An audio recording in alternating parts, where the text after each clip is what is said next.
Hello again, readers. We are here today with Julie Slomski. Julie Slomski is a candidate for the Democratic nomination to take on Dan Laughlin this fall for the 49th District State Senate seat, which encompasses almost the entirety of Erie County, with the exception of a little sliver of southern Erie County that belongs to someone else. We're grateful that Julie is able to take some time to talk with us. Campaigning is a different thing these days, and so we're trying to create these conversations with candidates to give you, the voters, an opportunity to get to know these candidates in a time when they can't get out and knock on your doors. So we're thinking about this kind of like a digital door knock, and we're happy to be able to put it out at ErieReader.com. Julie Slomski, thanks so much for taking a few moments out of your day. I know that campaigning is different right now than perhaps you anticipated it would be when you got in this race, and so we want to try to create as many opportunities as we can for you folks to speak with voters.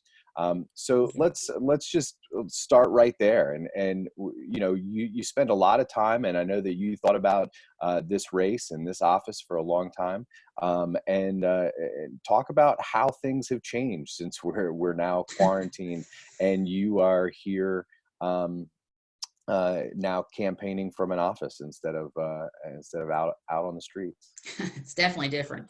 Well, first and foremost, Mr. Chairman, thank you for this opportunity to be able to have this conversation, because I think it's so important to talk openly about what we're experiencing right now. I don't think anyone could truly have predicted this by any means. It's definitely scary times, and of course, for us, public health and safety is first and foremost. That comes before politics, and right away we converted over to this more virtual campaign. Personally, me, I love hitting the doors. I love being out there with people, and it frustrated me. My buddy, my key door knocker, John Savelli, and I were out hitting doors just right before, actually, the night we saw you at the West County and Mill Creek Dems event, and that was our best night ever, 56% contact rate. And then to flip over and go to more of a virtual campaign after that was kind of frustrating to me, but again, most important at this point in time. So my field director, Kat Blair, has really organized a solid virtual phone banking plan. So working with our volunteers, calling through, checking in first and foremost to see if our fellow Democrats throughout the county need any assistance. So we're doing that, touching base, and then again, taking that time to introduce myself. My campaign manager, Caitlin Handerhan, has really helped change things up. Having participate in several webinars with different organizations to really figure out what's our best, kind of step going forward. Obviously, virtual fundraising is still something that's tied to it, but really treading lightly there, because I know folks only have limited resources and they have to go so far during this time. But it's definitely been challenging. But for us, it's still a good point to get to know the voters and really understand, what their concerns are. As I'm sure you saw, we have our Slomski Scoop. That was a great idea that Caitlin came up with, and it's been pretty helpful in terms of communicating and getting messaging out there and spreading the word. So talk for a minute about that Slomski Scoop. How do people get it? What is it? It's an email newsletter, right? That's coming out to folks, and they can find it on social media as well. Yeah, we're tapping into emails, but we're starting with Facebook, Twitter, and Instagram. Where every day I either have a message of sorts where it's a video itself, and I'm learning to become a little better on these videos. Sometimes my dog Melly gets involved, or my cat Mateo, but doing that, sending it out through social media, but also we have it on our website at julieslomski.com, and we've sent some email blasts out about that as well. We know folks are getting inundated with emails, so we're trying to tread lightly there as much as possible, but something Caitlin came up with to help really kind of talk to the voters. And folks are coming back with feedback of, hey, let's hear more of this or that, let's see more of Mateo and Melly, or whatever it is, but just a different way to connect with those that are out there and make sure everyone still feels connected in these crazy times. It is a strange time, and people are I think finding ways to connect. I mean, there's a lot of humanity you see online, and Right. folks sharing and putting things out for free, and professional musicians performing, and Right. and everyone just trying to do something to uplift one another. So it's great when we see the campaigns beginning to engage in that as well, because I think maybe it's forced folks to reflect a little bit differently the way without a doubt. that we interact with one another. We skipped over a big piece of this because we jumped right into this awkward form of campaigning that we have. But let's talk for a minute about you. There might be some folks out there in Erie County who don't know you. You're an Erie native, and talk a little bit. Prior to your candidacy, you worked in the governor's office Right. here in Erie, and before that for State Representative Ryan Bizzarro. So Yes. lay that out and lay out your experience a little bit for the voters, so that they get a sense of really how you fit into state government as both a professional and a candidate. For sure, for sure. Yes, my overall kind of state government experience started off with Representative Bizzarro. Had the opportunity to work with him on his campaign and kind of learn about how this world of politics works from the campaign side to government as a whole. So spent a significant amount of time working for him. During that time, was able to meet Tom Wolf, the candidate, actually right there at the Democratic headquarters, and bonded with him immediately and kept in touch with him. And then got the call that he'd like me to join his team, and was truly honored to be his Northwest Regional Director for the 5 years and be able to find an opportunity to move Erie forward and really focus on figuring out truly what Erie needs and being able to really deliver on majority of those needs. So that to me really helped me understand how state government works, but honestly, it kind of got me hungry in a way that I feel like sometimes, as a couple of friends have told me, I've been at that little kids table for Thanksgiving dinner for a long time. It's time to take that step and go to the big kids table. And that's why I want to jump in this race, because I've had the chance to study state government and really understand the inner workings, and making sure, I mean, I have those relationships as well, but understanding how to fight the right way and truly fight for what we deserve here in Erie, in the 49th legislative district, most importantly.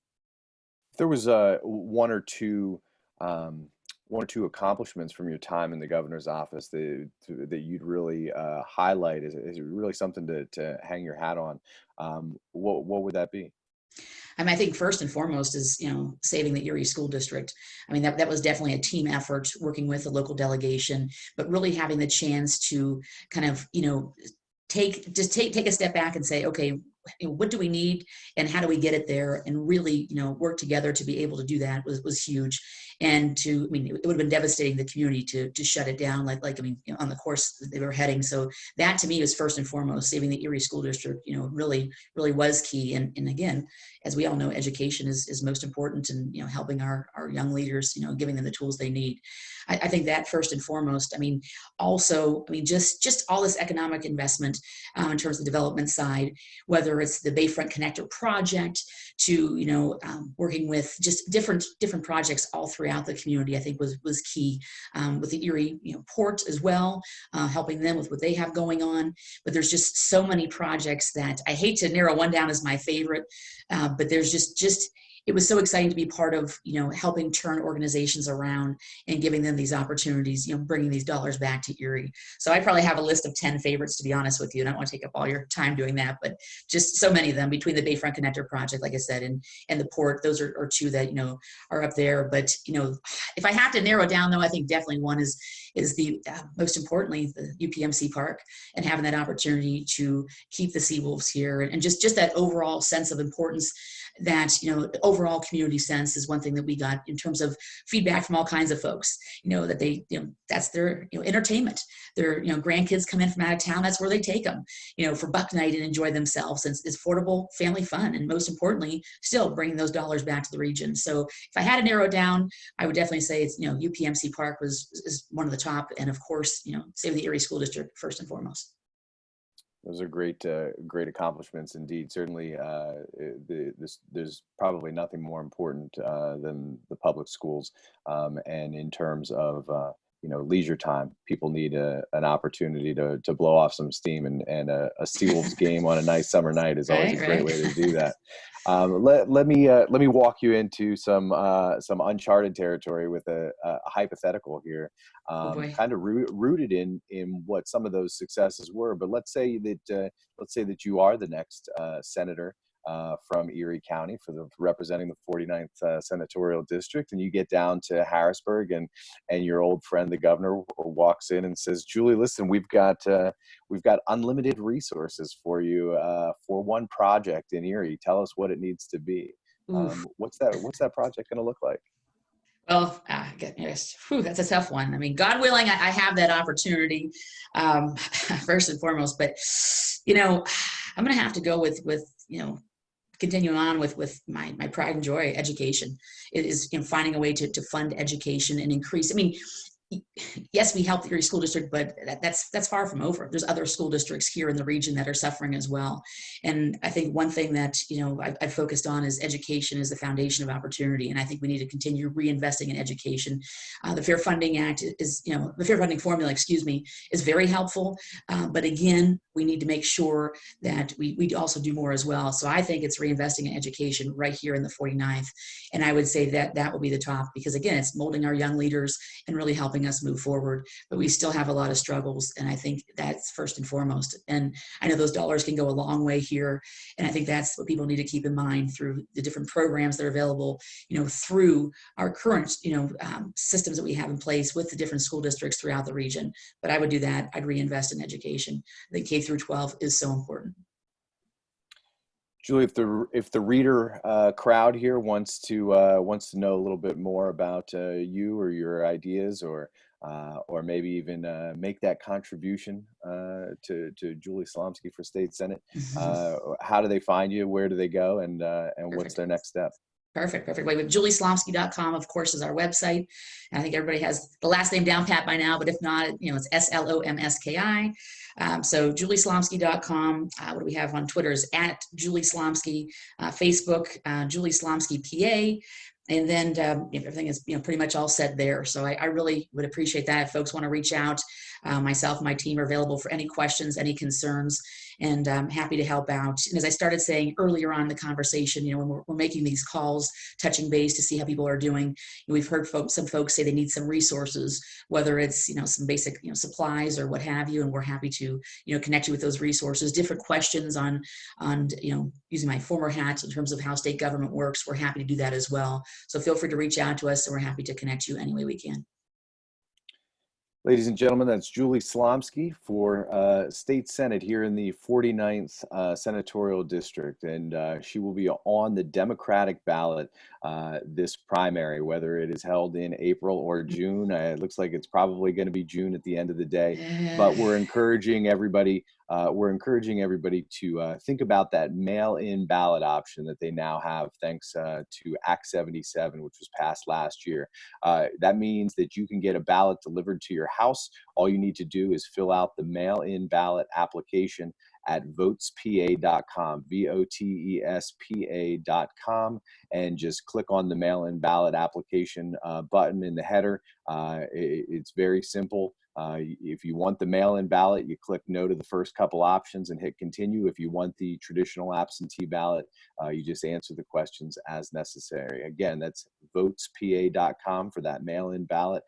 Help keep our poll workers safe, help keep lines down at the polls, and you get an opportunity to vote early and get it out of the way. And we want to, again, encourage everybody to do that. Julie, thanks so much for your time. Again, the julieslomski.com is the website where you can find Julie online and link to her social media. I want to thank you again for taking your time and for taking the leap to be a candidate. As you alluded to earlier, it's a big step, and one that not a lot of folks get to take in their lifetime. So congratulations, and thanks for taking that leap. Thank you, Mr. Chairman. Really appreciate it.